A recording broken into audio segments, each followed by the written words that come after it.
Avaliação Sapocosméticos, dia 19 de abril, 19 horas e 36 minutos. Ah, então tá bom. Prazer, meu amor. De que cidade você tá falando?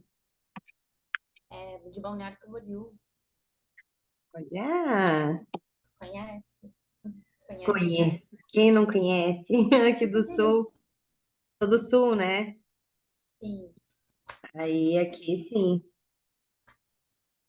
E aí, posso te fazer três perguntinhas antes de a gente começar a conversar e eu te apresentar esse programa e tudo mais? Pode sim.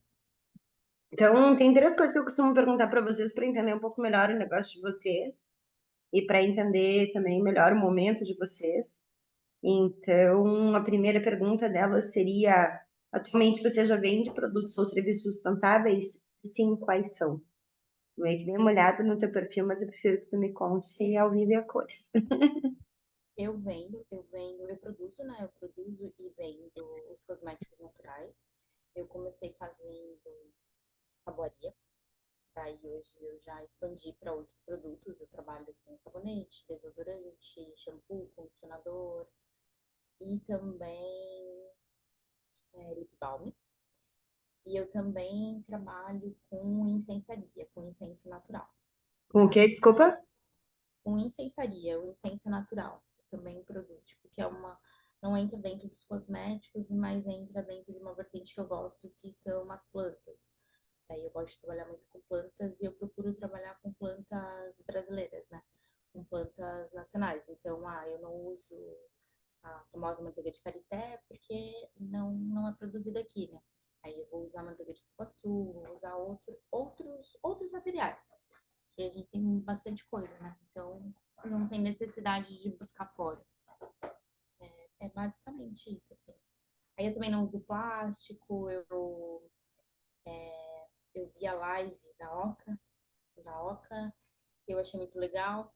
E eu, justamente porque eu não uso plástico, uma das maiores dificuldades que a gente encontra para quem produz cosmético, grandes ou pequenas empresas, é a embalagem, assim, porque a gente precisa condicionar o produto para manter qualidade, manter tempo de prateleira e acaba recorrendo ao plástico porque ele a gente recicla, muita gente se utiliza disso da reciclagem e também pelo custo, né?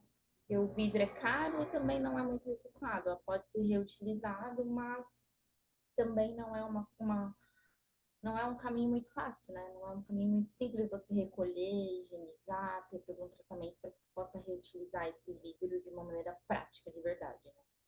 A gente está falando no caso dos shampoos e condicionadores. Shampoos, condicionadores, sérums, creme, hidratante, loção, sprays, todas essas embalagens são as mais difíceis de. Enquanto sólido, ok, né? Eu consigo embalar no celofane vegetal, eu consigo usar papel, mas enquanto líquido, cremoso, pastoso, outras texturas, que a gente gosta de outras texturas, né? Toda gente que usa produto, a gente às vezes se dá bem com o sólido, mas às vezes não. E é assim. Então, para esse tipo de produto ainda é uma grande dificuldade, assim. Uma das coisas, né, que é legal eu compartilhar, sentada aqui na cadeira de onde eu tô, né, falando com negócios sustentáveis todos os dias desde o ano de 2012, é essa cobrança que a gente tem de nós mesmos, né? Acho que você já dá um grande passo quando você está fazendo um produto natural.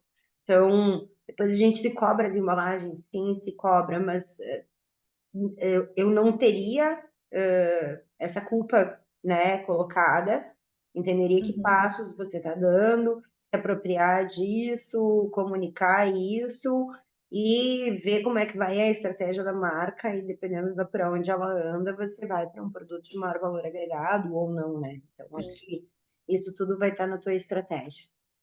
Espero fazer a segunda pergunta. exatamente. A segunda coisa que eu quero saber, eu só quero esqueci de perguntar como é que tu tá dengue, amor, antes de eu entrar, você tá Eu tô bem já? melhor, meu Deus. Foram dias terríveis, mas eu já tô melhor. Eu tô melhor desde quarta-feira ali que eu me senti. Nossa, hoje não estou com nenhuma dor, estou com energia. Uhum. Mas foram dias horrorosos. Meu Deus do céu. Uma das coisas que uma aluna E minha como de dar Google, uma travada, né? Porque retomar o ritmo, porque um risco que você corre é de pegar dengue novamente, né? E isso sim sim, ia ser grave. Então, eu tenho julgado para quem tem tido essa experiência, que estão tido várias pessoas estão passando por mim, que a taioba, não sei se você conhece aquela folha para mais de coração, faz o chá da taioba, pode depois dar uma olhadinha no Google, ou eu te mando também o link. Ele serve para te colocar na água, ele mata a larva, se passa na superfície, Jesus. ele mata o mosquito. Então, dá para fazer o chá e usar o máximo que tu puder para, né, poder tentar também se. Para usar em casa, né? E aqui na minha casa nem tem. Peguei fora de casa numa saidinha. Porque eu já trabalho em casa e Ah, acaba que às vezes não. É, mas não, também melhor, não de mas é como. uma preocupação, né? É, Porque tu também não ter a recorrência, porque a segunda. tava até lendo, eu tava lendo um artigo lá do Paraná que eles também estavam testando outras plantas repelentes, né? Aí tem a unha de gato, que é aquela pequenininha, uma florzinha, folhinha verde. Também já tem testes que é larvicida, né? E para usar em casa para destruir a larva do mosquito. Ai, que ótimo. É, a gente vai precisar até passar ainda mais esse ano que tá bem quente, né? Pelo menos aqui no sul continua quente, então me chama Menina, atenção. É, o vamos ter que. outono agora tá diminuindo.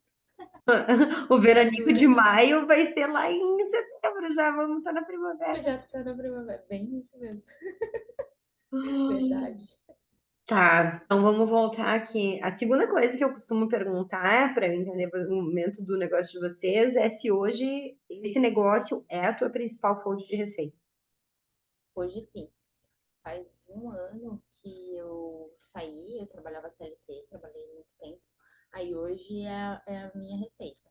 Não digo que é a minha principal fonte, porque ainda tenho uma esposa que colabora hoje mais que eu com a renda, mas a minha renda é do meu negócio hoje.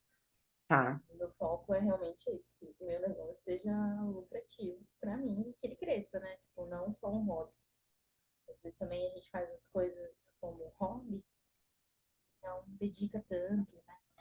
Tem essa visão. Tem medo, na verdade, eu acho. A maior parte das pessoas tem medo. Não, e às vezes não, também não tem a visão, né? Porque a gente, pelo menos o que eu observo daqui é que as pessoas chegam muito conectadas com uma determinada causa. E essa causa vai apaixonando, e daí a pessoa vai encontrando a solução, e ela coloca no mercado, mas não profissionaliza, não tem um olhar de conhecer, saber como fazer um plano de negócio, uma estratégia. Então, aí a terceira pergunta que eu costumo fazer é, hoje, se você pudesse nominar qual é a maior dificuldade que você está enfrentando para chegar no seu grande objetivo com esse negócio, e qual que você diria que é a sua maior dificuldade? A minha maior dificuldade foi mapear os meus processos, assim. Porque quando eu comecei, eu fazia as coisas que eu gostava. Só que foram surgindo outras necessidades para que agregasse, além do que eu gosto, a rentabilidade. Então, e hoje eu trabalho muito em fazer esse processo, né, em planejar, para que eu entenda, porque antes eu não entendia. Às vezes, agora eu sei exatamente. Para eu fazer um produto novo, eu preciso de primeira fórmula, daí eu tenho que testar, daí antes de testar a fórmula, eu tenho que encontrar uma embalagem legal. Então, eu já tenho isso mais claro, mas ainda precisa de mais luz aí, porque às vezes a gente se perde no gargalo. Fazendo tudo sozinho, às vezes a gente acaba indo e apagando o fogo diário, né? Assim, e não é isso que eu quero, porque eu quero ter tranquilidade para trabalhar, porque um dos meus objetivos é ter tranquilidade para trabalhar. E Não hoje quero você já trabalhar em exagero, porque não é isso que eu quero também. E hoje você já delega alguma parte? Não. Não, não, eu faço tudo sozinha. Daí eu já enxergo onde eu preciso, onde eu melhoraria a minha fotografia, porque eu não quero aprender mais essa coisa de ter que tirar foto, de isso, não quero mais aprender. Porque para mim, se eu dedico o meu tempo a aprender algo para fazer, não fica 100% como eu gostaria, até porque eu estou aprendendo e tudo demanda consigo entregar isso com rapidez. Então, hoje em dia, eu vejo que algumas coisas eu vou delegar e estou escolhendo o que eu vou delegar para que eu consiga, mapeando os processos, ter melhores escolhas, né? Melhores decisões e abandonar coisa que não dá e assim seguir. Esse é um raciocínio bem maduro. Você tem alguém que trabalha com gestão que te deu essa ideia de mapear os processos? Como surgiu essa demanda para você? Eu tinha a dificuldade, não entendia, não sabia nominar, né? Daí eu fiz uma mentoria também, já fiz uma mentoria de negócio. E ela me falou assim, primeiro precisa entender os seus processos e mapeie, vai ser doloroso no começo, mas entenda, porque você vai conseguir tomar decisões mais rápidas. E realmente tem acontecido, né? E é muito difícil, porque eu demoro muito mais tempo para fazer do que eu faria, mas eu sei quanto tempo eu tô gastando. E pra gente, pelo menos pra mim, que trabalho assim, sozinha, e que se deixar, tem dias que é 12 horas trabalhando, tem dia que é 1 hora, tem dia que não vai dar, tipo, passei 10 dias sem trabalhar praticamente, então tá tudo acumulado. Só que eu tenho a calma e tranquilidade de saber que algumas coisas eu já vou começar a fazer, outras eu vou deixar para depois, e assim eu vou até voltar para hoje de novo. Uma das coisas que eu costumo incentivar é que vocês tenham, tipo, sabe quando a gente vê nos filmes de policial que eles fazem um quadro do crime e daí eles vão Sim, colocando tudo naquele quadro? Isso serve muito para análise de processos, mesmo que você pegue uma daquelas folhas maiores, eu até procurei aqui, você tinha uma aqui do lado, aquelas folhas maiores, pode ser até A4, mas ou até a grande mesmo, cartaz, e daí você mapeia, você vai ter todos os produtos que você costuma fazer na sua produção. E daí para aham, baixo dele o esqueminha da tua análise de processo. Isso também te ajuda a fazer a ficha técnica, né, do custo do produto, de quanto tempo você usa e tal. Quando você tem isso bem visualizado na sua frente, ajuda a você ter esse dinamismo também, né? E conseguir ir organizando, tipo, minha meta é fazer tantos desse tipo, tantos outro tipo, entender a linha de produção. Se pegares, inclusive, a linha de produção da Natura, que eles fizeram lá, o sem embalagem, toda a parte ecológica que eles estudaram, que foi a grande transformação na linha de produção deles. Que antes eles faziam, tipo, primeiro o shampoo de morango, depois o shampoo de uva, depois o shampoo, então era essa linha de produção que eles tinham. Quando eles aham, começaram a estudar seus processos de produção, eles começaram a ter as linhas por aroma. Então era primeiro o shampoo, depois o sabonete, tudo que fosse com o cheiro de morango, depois tudo que fosse. Então, são algumas coisas que também podem te ajudar, né? Dar uma olhada nos grandes casos. ah, que legal, isso eu não sabia. Me conta um pouquinho também agora, Nini, como é que é seu processo de venda? Qual é seu principal canal de venda? Como é que você faz hoje para atingir novos clientes? Me conta um pouquinho dessa parte. Hoje eu trabalho com o Centro de Economia Solidária, que é aqui de Itajaí. Então, ali é uma associação, é como uma associação de economia solidária. Então, eu tenho meus produtos expostos ali e trabalho com eles, fazendo projetos, a gente tem oficinas, tudo é muito, muito conjunto, assim. Ah, então eu tenho ali exposto meu produto. Também tenho um outro ponto físico, que é numa galeria, uma galeria de uma amiga minha, uma galeria de arte. Então tem todo tipo de arte, coisa que você puder imaginar, tem lá dentro. E eu tenho o meu produto ali agregando na parte de ser natural e também não ser um produto mais ecológico no sentido das embalagens, porque como ela também trabalha com reutilização ela faz arte com lixo, e várias outras pessoas ali dentro também, aí tem tatuagem, tem brechó, então acaba combinando. Também são 3 pontos físicos que eu tenho. Por quê? Porque eu escolhi que o meu produto ele fosse mais acessível às pessoas. Então, eu estaria em locais onde normalmente não se vê esse tipo de produto. É uma dificuldade também de venda ali dentro, mas a partir do momento que aquele público que não tinha o acesso àquele produto, que não conhecia sobre aquilo, sobre aquele processo, sobre mim e tudo, ele acaba se tornando meu cliente fiel, porque ele não tem o encontro, tipo, é difícil para ele o acesso a esse tipo de informação, porque não é o que ele procura. Então, mas aí eu também tenho um empenho, que também é de uma ONG, é o coletivo Ecovida, então eu também tenho os meus produtos expostos lá. Aí eu vendo pelo Instagram, mesmo tendo poucas pessoas, poucos seguidores, eu tenho um público que é fiel e que compra, que também para mim é importante, porque não adianta ter milhões de seguidores e acabar que tu não consegue vender ali dentro.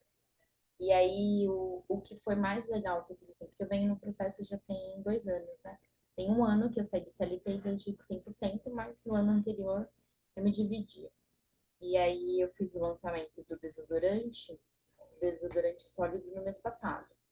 E eu fiquei bem surpresa e bem feliz, porque eu dei algumas amostras para algumas pessoas que já eram minhas clientes.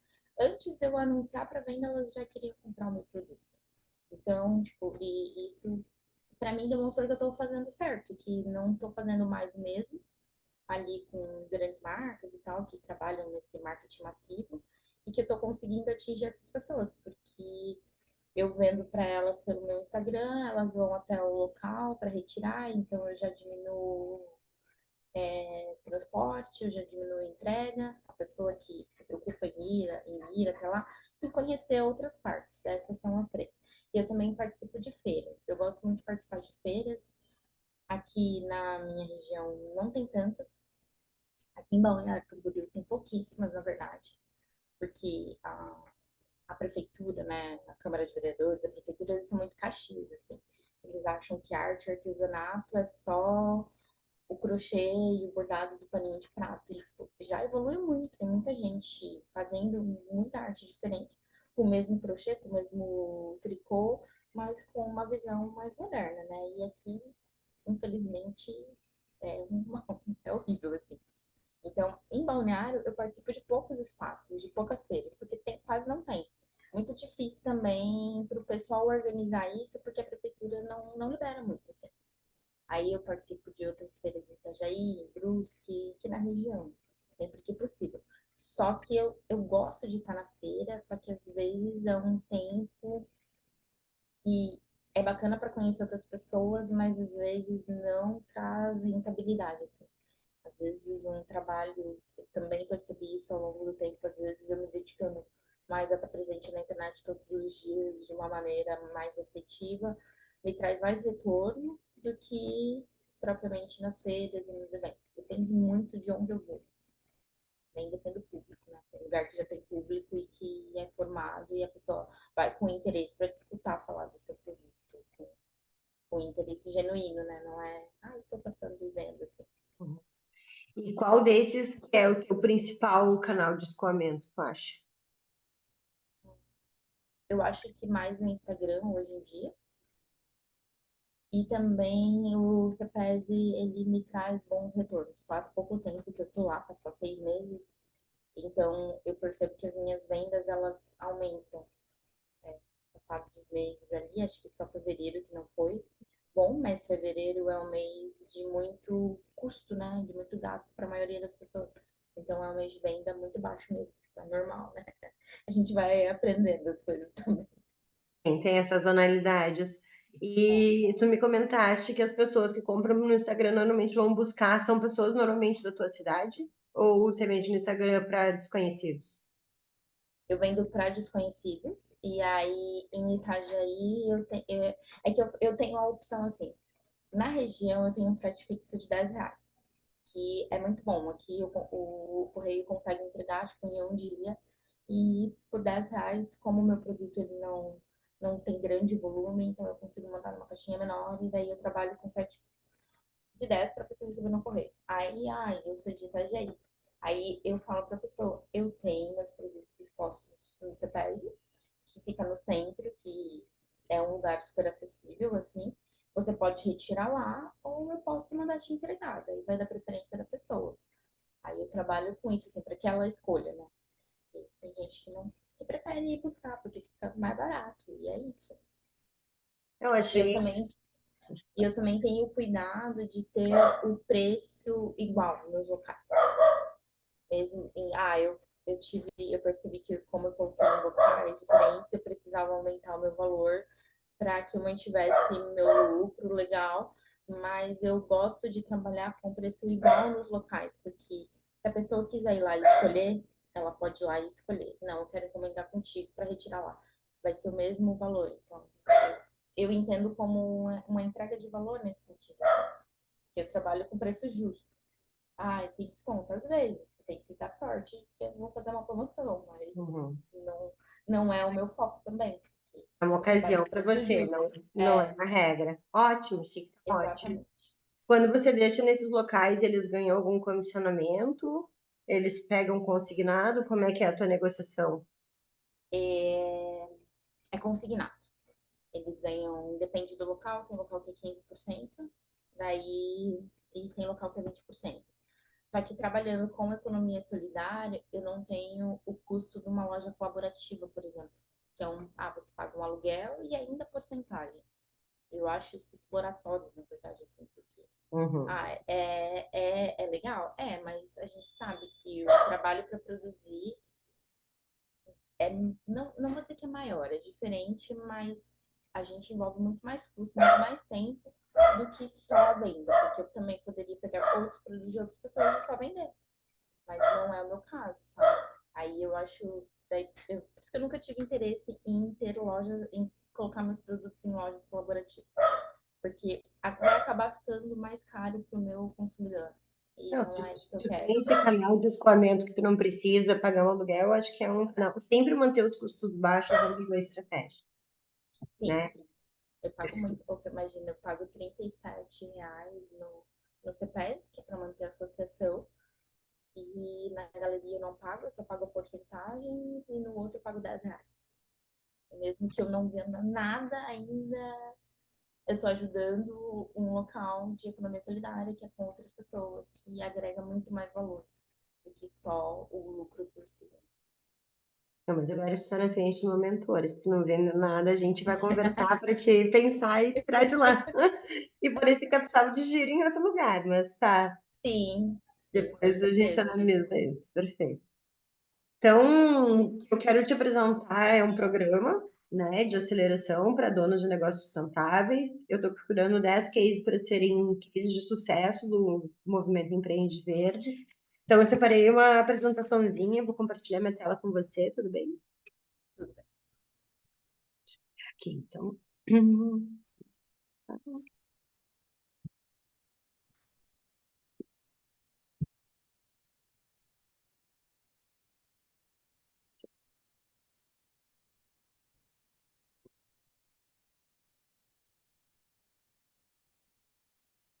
Você está vendo a minha tela? Tô vendo. Uhum. E agora eu vou maximizar. Quando eu troco de lâmina, você vê trocar? Tá trocando. Né? Quer dizer, você congelar. Bom, então o que eu vou te apresentar agora aqui, Aline, é esse movimento, né, que eu estou chamando de Movimento Empreende Verde e a Rede Empreende Verde. Tudo que eu vou te mostrar agora, ele é ancorado no método Sustente. O método Sustente, daqui a pouco eu vou te contar um pouquinho da minha bagagem, um pouco da minha história, ele é um método bem claro, com 10 passos que eu criei para despertar o desejo de compra por um ecoproduto. Então, ele utiliza uma ferramenta que é a ferramenta de design centrada no indivíduo, onde o indivíduo está no centro e tudo que a gente oferece é para melhorar a vida desse indivíduo que a gente foca. Então, tudo que eu vou te apresentar foi decorrente disso. Quando eu gravei o método Sustente a primeira vez, lá em 2021, eu coloquei as pessoas todas online, assistindo as aulas e gravando comigo. E daí, obviamente, né? Só que eu não tinha previsto que isso aconteceria, mas obviamente foi um caminho natural. Essas pessoas começaram a interagir, elas começaram a fazer negócios entre elas, elas começaram a se ajudar mutuamente, e daí se criou uma rede chamada Rede Empreende Verde. Então, porque essas pessoas todas elas têm um norte. Então a gente raciocina de uma mesma maneira, a gente tem um método no centro, a gente fala uma mesma linguagem para desenvolver negócios sustentáveis, para desenvolver o processo de vendas, é bem focado no processo de vendas. Então, o que eu vou te apresentar aqui é esse movimento Empreende Verde. E ele é ancorado em 3 valores muito importantes para mim e para Deus. Então, a primeira coisa que eu trouxe como desses 3 pilares é que eu só trabalho com econegócios. Então, eu quero pegar pessoas que têm propósito no seu negócio, que querem desenvolver atividades regenerativas, seja elas produtos ou sejam elas serviços. E daí, dentro dessa comunidade, eu tenho uma visão de uma comunidade de pessoas felizes e prósperas. Felizes porque normalmente escolheram fazer isso. Né? Então, é muito comum, as pessoas estão por aí procurando propósito, as pessoas chegam para mim, já têm um propósito e batem cabeça para viver disso. Então, elas passam a ser felizes porque elas estão prósperas. O meu trabalho é fazer vocês verem mais. É esse o resultado que eu quero alcançar com vocês. O segundo pilar disso tudo é a educação. Tudo que eu ensino é através de aula, live, imersão, mentoria, e é uma educação que tu vai ter que pegar papel, caneta e exercitar mesmo, e entender e compreender, né? Então, não tenha uma mágica do tipo assim, ah, existe um script de venda que vai servir para todo mundo. Se existisse, estava todo mundo rico. Então, existe esse desenvolvimento, né, que é na base da educação. E o terceiro pilar que eu coloco dentro dessa rede é o amor.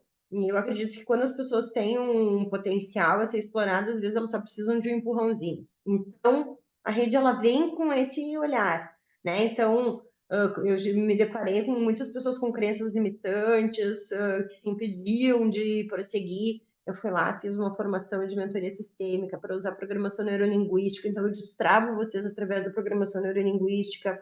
Então, tem um acolhimento não só para um lado comercial, de entender como é que é teu processo, como é que é teu lucro, como é que é teu faturamento, como é que tá teu cliente, tarará. Tem também um acolhimento de entender, bah, eu tô empreendendo sozinha, eu tô batendo cabeça, e daí hoje, sei lá, choveu e molhou tudo, sei lá, sabe? Tipo, tem várias coisas que acontecem de bastidores que eu me coloco no papel de dar esse acolhimento, de ajudar a entender, ok, isso vai acontecer, tu não tá sozinho. Então, tem um amparo também bem, bem humano, assim, no que eu tô colocando, no que eu tô querendo criar com vocês. Então, aqui é o momento onde eu me apresento, né? Eu sou especialista em logística reversa desde o ano de 2008, é colocar o lixo no lugar certo. Então, antes ainda de existir uma política nacional de resíduos sólidos, eu já trabalhava com isso. Então, eu fui uma pessoa que deu muito com porta na cara, que não pensava nisso, fez o processo de vendas antes, vendeu a sua paixão, como muitas pessoas fazem dentro desse negócio. E daí, por ter passado por momentos de muita dificuldade, quer falar ali? Não, pode continuar. Então, por ter passado por tudo isso, que eu fui lá e comecei a resgatar algumas informações que eu tinha. Então, eu trabalhei 20 anos no comércio exterior como gerente numa multinacional, e daí ali sim, era bem hardcore, e daí tinha muitos processos de vendas, eu saí de lá líder de mercado, então foram muitos aprendizados que eu fui resgatar para me colocar nesse papel. E o que acontece? Eu, até então, até 2022, na pandemia, eu só ensinava lixo zero, economia circular. O meu curso mais poderoso, inclusive, se chama Todo Lixo é um Erro de Design. E daí, por conta desse curso, 26% das pessoas que fizeram esse curso pediram demissão de seus empregos para fazer outras atividades, para fazer alguma coisa a ver com sustentabilidade. E na época eu ainda ensinava só sistemas de sustentabilidade, ESG. Agora tem o nome de ESG, né? Antes não tinha. Mas toda essa organização de bastidores para te ser uma empresa sustentável. E eu vi muitas alunas abrindo e fechando, e aquilo começou a me dar assim, ó, um sarete, assim, eu pensei, não, não vai dar para ser, não vou conseguir ver isso. E daí algumas alunas, espontaneamente, a própria Insecta Chus já foi mentorada minha, Revoada, então, empresas que hoje têm repercussão internacional, na época estavam nesse, tanto a Insecta Chus nasceu em Porto Alegre, Revoada nasceu em Porto Alegre, então são algumas empresas que vieram voluntariamente na época e me disseram, me dá uma ajuda para pensar meu negócio. E daí eu vi que eu tinha essa habilidade, que elas conseguiam decolar muito mais. E daí quando a gente chegou na pandemia, que eu tive que devolver a grana de todo mundo que tinha se inscrito nos meus cursos, devolver a grana dos meus clientes, eu atendia Justiça Federal, o Instituto Unimed, eu tive que devolver a grana de todo mundo, e pensei, cara, o que que eu vou fazer? Daí na época eu cheguei até a gravar o Todo Lixo é um Erro de Design, mas eu me senti commodity. Eu achei que tinha muita gente falando sobre sustentabilidade na rede. E pensei, cara, não é mais isso para mim. E daí fiquei batendo cabeça. E daí, quando eu comecei a estudar mais marketing digital, eu vi que tinha que ter uma promessa clara. E daí, nessa promessa clara, unindo com o que eu ensino para vocês, que é colocando o indivíduo no centro, eu comecei a olhar para um monte de gente que tinha ao meu redor e todo mundo batia a cabeça no negócio sustentáveis em ganhar grana. E eu pensei, cara, é isso que eu quero fazer. Então, eu criei, na época, uma mentoria, que chamou Cursoria Poder de Tração, peguei, vendi via internet, tive lá meus primeiros 4 alunos, os 4 decolaram. Eu pensei, cara, eu acho que isso sim pode dar liga. Aí, para vender uma edição do Todo Lixo é um Erro de Design, eu criei um curso que em 3 aulas ensina a transformar a sua solução em um objeto de desejo. Era um curso chamado Adelante. Daí aquilo, sim, que mais se explodiu, as pessoas começaram a vir me pedir essa ajuda, e daí sim, eu desenvolvi um curso chamado Fábrica de Futuro Fabricante. Você juntei com esse cursinho que eu tinha criado anterior, virou o método do SEI. O que eu ensino nesse curso? Eu ensino a pegar todas as suas ideias, todas as suas potencialidades, todo o seu conhecimento e transformar num negócio que vai de 0 a 30 mil reais de faturamento através de um processo de venda flat. Porque quando tu me diz assim, eu vendo em pontos de venda, ou eu vou em feiras, são ótimos recursos, não tem nenhum problema nisso, mas demonstra claramente que se tu pegar e tentar apresentar o teu produto para uma pessoa que nunca te viu antes, talvez você não saiba o que dizer para ela vir a comprar de você. Então, é isso que a gente quer organizar. A gente quer organizar o que você fala para atrair pessoas que nunca te viram e quererem vir para o teu timeline ou para o teu produto. Eu nem sempre trabalho só com online, eu tenho clientes que nem têm Instagram, então, porque o processo é o mesmo. Tudo, se tu for depois querer escalar, fazer, patrocinar anúncios, se você tiver um arco narrativo bom, os anúncios vão render muito mais do que se você não tiver, então a estrutura é a mesma. Aí a gente te ensina também a pensar o que você vai fazer para atrair, o que tu faz para elevar o nível de consciência desse cara e o que você vai dizer para esse cara comprar. Então, o nosso objetivo aqui é ir de 0 a 30 mil reais de faturamento através de um processo estruturado. Não é de qualquer maneira. Né? Então, tu pode sim, depois a gente vai trabalhar isso, e minhas alunas, algumas ainda fazem feira, mas a feira é um recurso extra. Você vai ter esse processo já estruturado. E isso me colocou numa posição que eu sou bem feliz de comunicar, né? Eu sou madrinha de dezenas de negócios hoje. Tem alguns que nasceram literalmente na minha mão, né? Hoje eu até botei os 4 que começaram do absoluto zero, só da sua ideia, não sabiam, não estavam entregando ainda nada no mercado, e daí, tipo, por exemplo, tem até a Gabi do Minhocário Floripa, ela já vendia alguns produtos, mas tinha 0 clientes, eu não considerei ela nascendo na minha mão. Eu peguei porque eu estava só na ideia de concepção mesmo, e que nasceu e que hoje estão tendo bons faturamentos, né? Então, uma delas é a Fernanda. A Fernanda largou uma empresa com 50 funcionários em São Paulo para vender cangue em João Pessoa. E no mês de fevereiro, agora, desse ano, ela faturou 35 mil reais. Ela está uma média de faturamento de 35 mil reais. Então, vai pegando os depoimentos dela desde o começo. No começo ela dizia, eu achei que eu estava viajando na maionese, aí eu fui vender canga na praia, na beira-mar, até que eu te encontrei, daí aí ela conta, daí fiz todo o curso, aí criei o tal do Persona, tudo direitinho, daí abri a loja, e o que aconteceu? O Persona não passava na minha porta. Aí ela diz, daí eu pensei, pô, aí até tem um depoimento que ela diz, aí quando eu estava pensando em desistir, eu fui lá, reestudei método Sustente, adaptei a loja para quem passava ali, que eram pessoas de um ticket médio mais baixo, porque ela está na vila turística de Recife, e ela diz assim, de João Pessoa, e ela diz assim, e daí eu peguei e fui atrás do meu persona, que era para quem eu realmente queria vender os produtos, que são mulheres, que pagam, ela tem uma canga, super size, enfim, toda. Então, era uma mulher que daí ela começou a criar os kimonos, os vestidos, que é uma pessoa com high ticket maior, com um ticket maior. Então, hoje, ela atinge 35 mil reais de faturamento, tendo tido essa estruturação. Então, o que eu agrego? O que eu tento agregar para vocês aqui? Um olhar de mercado sustentável, e isso eu faço trazendo podcast, trazendo o próprio, que nem se tu pegar, descendo na minha timeline, você vai ver que tem post dizendo quais são os produtos mais vendidos no Mercado Livre, que o mercado vegetariano, que o mercado dos brechós são mercados bilionários no Brasil. Então, eu tento trazer alguns dados para que vocês também consigam entender o que está avançando e o que não está avançando, além da própria experiência de negócios. E daí isso vem já desde antes do comércio exterior, que é uma parte que é onde eu me vejo tendo alto poder de contribuição para vocês. E o meu objetivo aqui é ser uma facilitadora. Eu quero facilitar o teu processo de vendas. Então, a promessa que eu faço do método de assistência é que você vai vender mais com menos esforço. Então, no começo, tem todo esse início de você entender qual é o local de mercado que você vai se posicionar, com quem você está falando, mas quando você pegar essa mão, aí sim você vai ter controle sobre o seu processo de vendas, que nem eu vi que você já está começando a fazer o Dia das Mães. Então, é que nem, pro Dia das Mães, o que que você faz para vender mais Dia das Mães? Você vai pensar nas mães, aí você vai pensar em coisas que são um xodozinho para ela, que são um chamego para aquele perfil, e são esses acabamentos, são esses detalhes que te fazem ter maior conversão ou não. Faz as pessoas dizerem sim, é isso que eu quero dar para minha mãe ou não. Então, é exatamente esse mesmo raciocínio que a gente vai fazer, mas numa escala maior. Então, esse é o objetivo, né? Ser uma facilitadora de negócios com vocês. Eu quero continuar aqui, mas eu vi que o Zoom está me dando que vai encerrar nosso tempo. Eu vou te mandar um segundo link, que daí a gente continua aqui só o finalzinho da apresentação, apresento tudo e daí a gente entra de novo, tá? Tá bom, Vou te mandar ali no Insta. tá bom.